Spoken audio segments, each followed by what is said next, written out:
Hey guys, this is Mr. Kilburn. Here's your first video for the 2019-2020 school year. So hope you enjoy.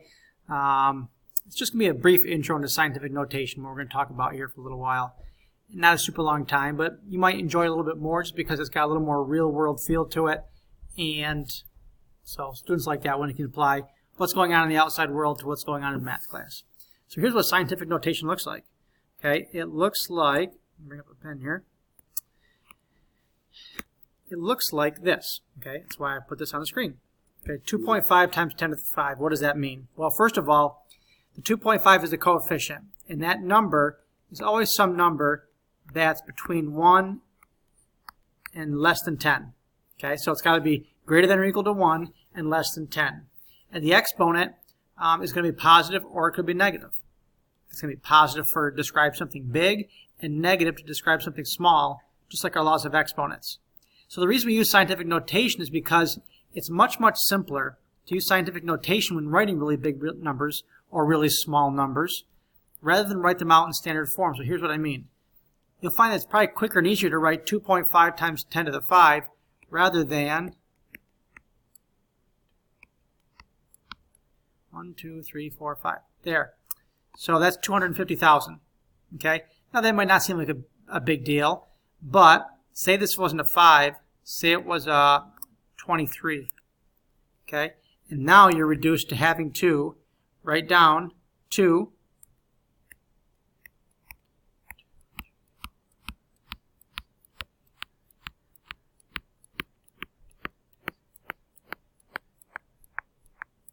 there. I squished them in there pretty, tight, but you get the point, right? Much easier to write this than this mess. Okay? That would be a pain in the butt. So scientific notation helps us write really big numbers and really small numbers really fast. So here's some examples. This first thing you're going to look at is what's called a string. And it's a theoretical thing, really. Some scientists believe that every single thing in the universe is made up of strings. Something that are way smaller than even an atom. Okay? Or a proton, or the quarks that make up atoms. I mean, just crazy small. So let's just say it was like, I don't know, 2.3 times 10 to the negative 60. Okay, suppose it was, they're not exactly sure if it even exists, but let's just suppose it was that size. You may say, I can kind of visualize, that. Well, not really, because again, if you did 0.23 and then kept going 58 more zeros, I mean, you're just talking about an insane small number. I heard one scientist compare this to like if the solar system were a hydrogen atom, okay, a string would be a tiny marble. I mean, how do you compare those two things, right? So they've never seen a string. They probably will never, ever see a string. But anyway, so it just describes something like negative 60 doesn't seem like a very small number. But when you're talking about moving it 60 places to the left, the decimal point, each time you're moving it 10 times smaller, 10 times smaller. So this is 10 times smaller than this, 10 times smaller than this, 10 times smaller than this, 10 times smaller than this, and so on. So you're talking about a crazy small number. This is what's called a quark. Okay? No, this is a hydrogen atom. This is a hydrogen atom. Okay? So it's an artist drew what they think it looks like, but it's about 5 times 10 to the negative 10 meters, which again would be 0.1, 2, 3, 4, 5, 6. There, that meter small. So super tiny. But again, you compare it to this. I mean, a hydrogen atom is ginormous compared to a potential string. Even though negative 60, negative 10 may not seem like a very big difference, it's unimaginably huge difference. Okay, so here's a visual. This may help a little bit. So if you remember Danny DeVito, he's more famous, I guess, for some older movies. Not My Cousin Vinny. But anyway, he's kind of like, My Cousin Vinny? If not, YouTube, better watch it. It's a good movie. Anyway, the main actor in there, he's a pretty short guy. It's like 5 feet, 4'11", 5 feet, something like that. Pretty short. So there's a hydrogen atom right there. Okay? So the width of a hydrogen atom, comparing the hydrogen atom to Danny DeVito, who's like 5 feet tall, comparing this atom to this guy, is like comparing this guy to the sun for diameter. Okay, so like somebody next to the sun, you wouldn't even be able to see them, they'd be so tiny. Well, that's the same thing for atoms. They exist, they're real, but they're so tiny we can't see them. Okay, so to write this in scientific notation, 1.2 times 10 to the 1, 2, 3, 4, 5, 6, 7, 8, 9, 10. Like, yeah, we just did that one, negative 10. Or one like it. That's a 10. Okay, whereas the sun, this would be 1.4 times 10 to the 1, 2, 3, 4, 5, 6, 9 meters.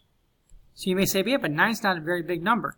Yeah, but you're talking about taking the decimal point, which you'll learn how to do and we'll practice. That's supposed to be a 4. Sorry, it's a little glitchy.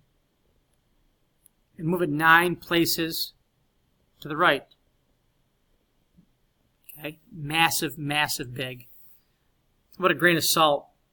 So, or a grain of sand rather. So if you're laying on the beach and you just, you're looking at grains of sand, like how small can I really see?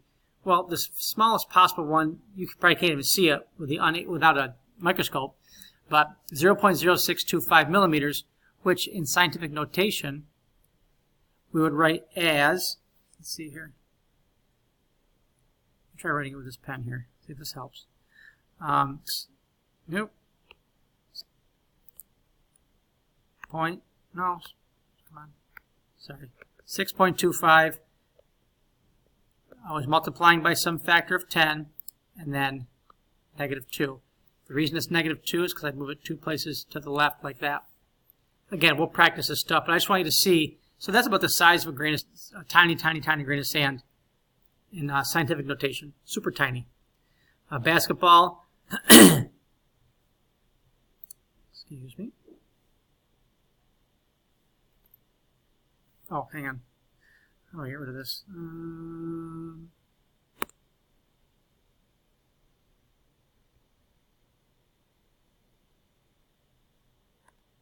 There we go. 29.5 inches.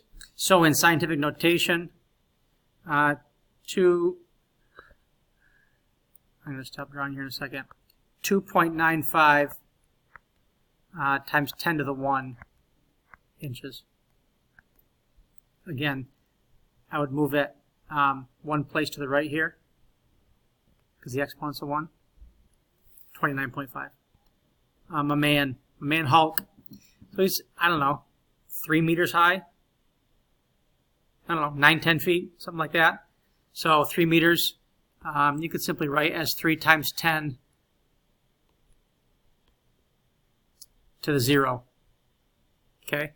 Because what's 10 to the 0? It's 1. 3 times 1 is 3. So he's about 3 times 10 to the 0 meters. Alaska. So it's kind of blurry on there, but I'll write it. So it's 591,000 square miles. Okay, crazy big. It would take like about 7 New York states to fill up Alaska. Okay, and New York's not a small state, so that's pretty whack. So in scientific notation, 5.91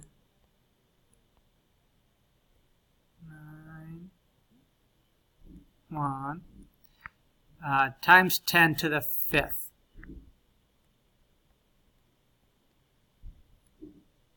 Again, because 1, 2, 3, 4, 5.